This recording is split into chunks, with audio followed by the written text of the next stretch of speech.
नमस्कार। Kidney disease की OPD में लोग मुझसे ये सवाल पूछते हैं कि हम दूध पी सकते हैं क्या, और दही तो प्रोबायोटिक है, ये किडनी को फायदा करेगी या नुकसान करेगी। पनीर में प्रोटीन होता है, कहीं ज्यादा प्रोटीन से हमारी किडनी तो खराब नहीं हो जाएगी।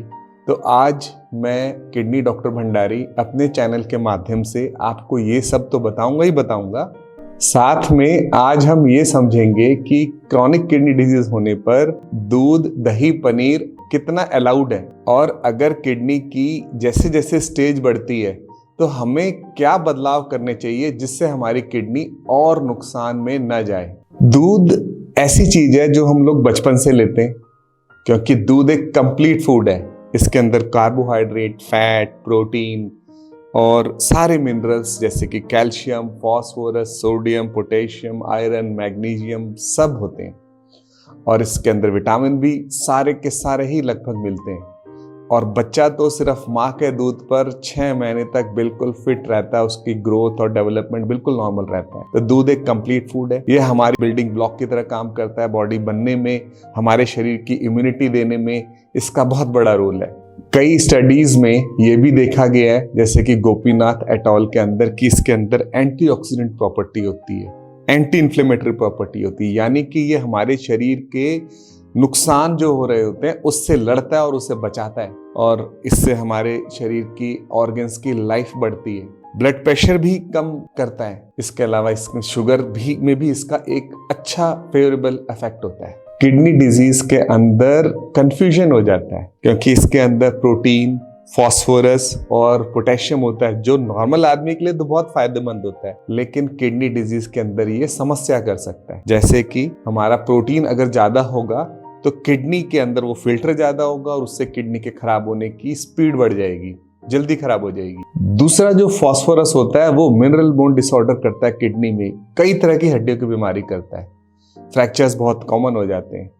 उसके अंदर क्या होता है कि जो हमारी हड्डियां होती है उसके अंदर कैल्शियम और फास्फोरस होता है, और ब्लड के अंदर होता है, वो एक बैलेंस रहता है, और ये जो बैलेंस होता है ये पैराथायराइड हार्मोन की मदद से होता है।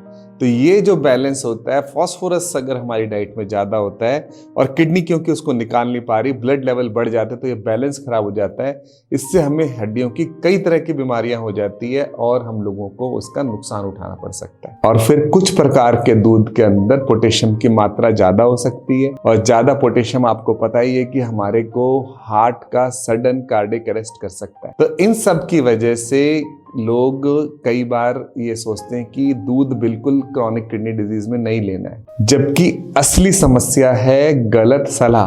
कुछ लोग कहते हैं कि भाई जितना मर्जी दूध दे लो, कोई दिक्कत नहीं होगी, और कुछ जगह पर आपको एडवाइस मिलती है कि भाई दूध बिल्कुल ही नहीं लेना है। तो ये दोनों सलाह सही नहीं है। दूध जो होता है वो हमारे शरीर के लिए जरूरी है, तो हम अगर उसको सीमित मात्रा में लेते हैं, और किडनी डिजीज में हमारी जो स्टेज है उसके हिसाब से अगर हम लेते हैं, तो हमारे को इसका फायदा मिल सकता है बिना नुकसान किए हुए। तो अगर देखा जाए तो दूध, दही और पनीर पूरी तरह से मना नहीं है, यह फायदा भी करता है, लेकिन अनियंत्रित तरीके से लेने से, ज्यादा लेने से, आधा लीटर 1 लीटर तक कई लोग लेते हैं, उससे हमारे को प्रॉब्लम हो सकती है।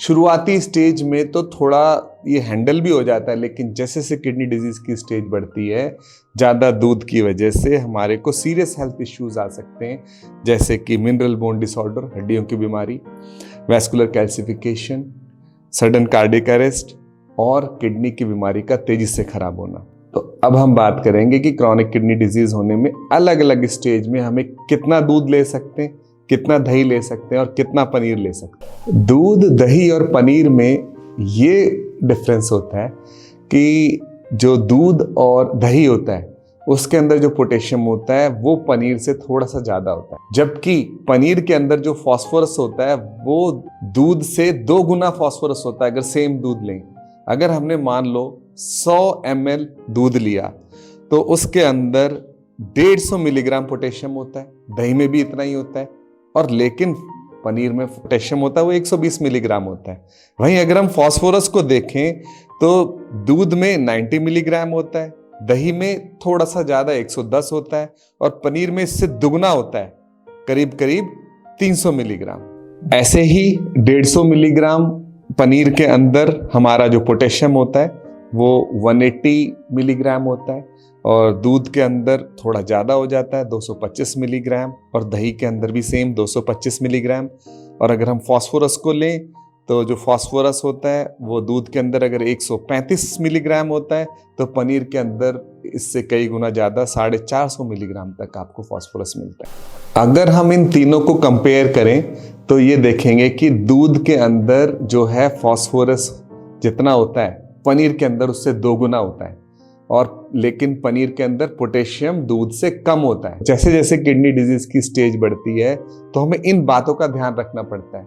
यहाँ तक कि जैसे किडनी की स्टेज 4 और 5 आती है तो पनीर को हम कहते हैं बिल्कुल अवॉइड करो, क्योंकि इसके अंदर फास्फोरस बहुत ज़्यादा आता है। यहाँ पर मैं एक बहुत महत्वपूर्ण बात बताना चाहता हूँ कि जो एनिमल मिल्क होता है, जो कि हमें गाय या किसी जानवरों का जो होता है, उसके अंदर जो फास्फोरस होता है वो आसानी से आंत से एब्जॉर्ब हो जाता है, यानी कि वो ज्यादा अवेलेबल होता है बॉडी को। जबकि जो प्लांट प्रोटीन का फास्फोरस होता है वो आंतों में बाइंड करता है कई सारी चीजों से, उसका एब्जॉर्प्शन कम होता है। तो प्लांट सोर्स के जितने भी हमारे दूध होते हैं वो हमारे को फास्फोरस कम बढ़ाते हैं, और फास्फोरस कम बढ़ाने की वजह से ये हमारे को स्टेज 4 और स्टेज 5 में हम इसे ले सकते हैं। मात्रा के बारे में मैं बताऊंगा। दूसरा, एनिमल जो मिल्क होता है उसमें हम सबसे ज्यादा काव और बफेलो लेते हैं, यानी गाय और भैंस का। तो गाय का जो मिल्क होता है उसके अंदर पोटेशियम थोड़ा सा ज्यादा होता है, और भैंस का जो होता है उसके अंदर पोटेशियम थोड़ा सा कम होता है। तो जब भी हम किसी को प्रिस्क्राइब करते हैं कि कितना मिल्क लेना है, तो हम उसकी रिपोर्ट्स को देखते हैं कि भाई उसका पोटेशियम अगर नॉर्मल है तो वो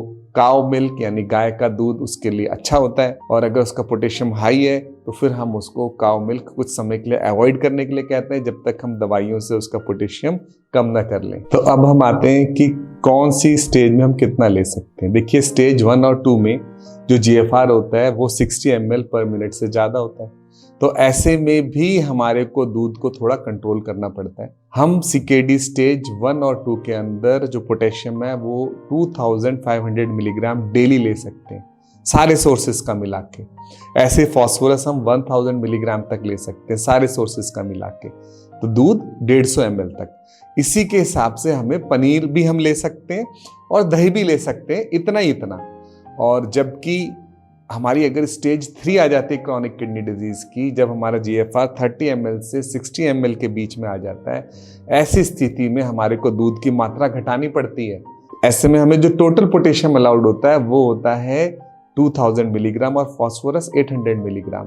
तो हम पूरे दिन में 100 ml तक ही दूध ले सकते हैं। पनीर और जो दही है वो लगभग इसी मात्रा में हम लोग ले सकते हैं। फिर आता है क्रॉनिक किडनी डिजीज की स्टेज 4 और 5। यहाँ बहुत ही ध्यान रखना पड़ता है। देखिए, अगर किसी का फास्फोरस कंट्रोल नहीं हो रहा है, जरूरत से ज्यादा बढ़ा हुआ है, दवाई दे के भी ठीक नहीं हो रहा है, पोटेशियम बढ़ा हुआ है, तो उसको दूध और दूध से बनी चीजें मना करी जाती है। जबकि अगर उसका फास्फोरस और पोटेशियम अगर हमें कंट्रोल, तो हम दूध की फायदा ले सकते हैं। तो इसमें भी हमारे को जो दूध है 50 ml के आसपास तक हम पूरे दिन में ले सकते हैं। ऐसे ही दही भी 50 ml तक ले सकते हैं। पनीर को स्टेज 5 में अवॉइड करना चाहिए, फास्फोरस का बहुत बड़ा सोर्स होता है ये, और फास्फोरस कंट्रोल करना CKD स्टेज 5 में बहुत मुश्किल हो जाता है। एक चीज और मैं बताना चाहता हूं कि देखिए, ये जो हम दूध ले रहे हैं, दही ले रहे हैं, लस्सी ले रहे हैं, अगर हम कुछ भी लेते हैं, इसमें अगर ये देखा गया है कि अगर हम मलाई वाली दूध लेते हैं या मलाई वाले दूध से बनी हुई लस्सी या दही लेते हैं, तो वो किडनी के प्रोटीन लीकेज को बढ़ाती है। जबकि अगर हम फैट फ्री लेते हैं, बिना मलाई वाला स्किम्ड मिल्क का लेते हैं, तो वो प्रोटीन यूरिया को कम करती है। तो इसीलिए जब हम लें तो उस समय हमें दूध फैट फ्री लेना है, बिना मलाई वाला दूध लेना है। दूसरा, जब भी ये हम लेते हैं तो हमें ये भी ध्यान रखना है कि हमें डेली फ्लूइड इंटेक कितना बोला गया है। अगर हमारा डेली फ्लूइड इंटेक 1 लीटर से कम है तो हमारे को बहुत ध्यान से दूध उसके हिसाब से एडजस्ट करके ही लेना होता है। एक ऐसी स्थिति भी आती है जहां पर हमारे को दूध, दही और पनीर खाना पड़ता है, वो होता है मेल न्यूट्रिशन। मरीज डायलिसिस में और मेल न्यूट्रिशन में चले गया, आप रिपोर्ट करेंगे कोलेस्ट्रॉल कम, प्रोटीन कम, एल्बुमिन कम, फास्फोरस कम। ऐसे लोग डायलिसिस में सरवाइव नहीं करते, बच नहीं पाते। तो ऐसे लोगों को हम लोग दूध, दही, पनीर ज़्यादा से ज़्यादा देकर उनकी सेहत बनाने में मदद करते हैं और भी खाने की चीज़ें देते हैं। तो ऐसे लोगों के अंदर ये ज़्यादा देना पड़ता है। तो अब इसे समराइज करते हैं। देखिए, दूध, दही और इससे बनी हुई चीज़ें हम सदियों से इस्तेमाल कर रहे हैं। ये कंप्लीट फूड है, पर ये किडनी मरीजों के अंदर बहुत ध्यान से लेना होता है। जैसे जैसे हमारी स्टेज बढ़ती है हमें उसके हिसाब से इसे लेना है। दूसरा, मात्रा कितनी लेनी है ये ज़्यादा जरूरी है, बजाय इसके कि कौन से टाइप का हमें लेना है। जैसे जैसे स्टेज बढ़ती है हमें इसकी मात्रा कम करनी पड़ती है। और एक इंपॉर्टेंट बात कि एक ही दिन के अंदर तीनों चीज़ें अगर हम ले रहे हैं और वो भी ज़्यादा मात्रा में, तो वो हमारे को नुकसान कर सकती है। तो हम अगर इसको बैलेंस बना के चलेंगे तो हमको इसका फायदा तो मिलेगा, मैलन्यूट्रिशन से भी बचेंगे, एंटी इन्फ्लेमेटरी प्रॉपर्टी भी मिलेगी और इसका नुकसान भी नहीं होगा। धन्यवाद, नमस्कार।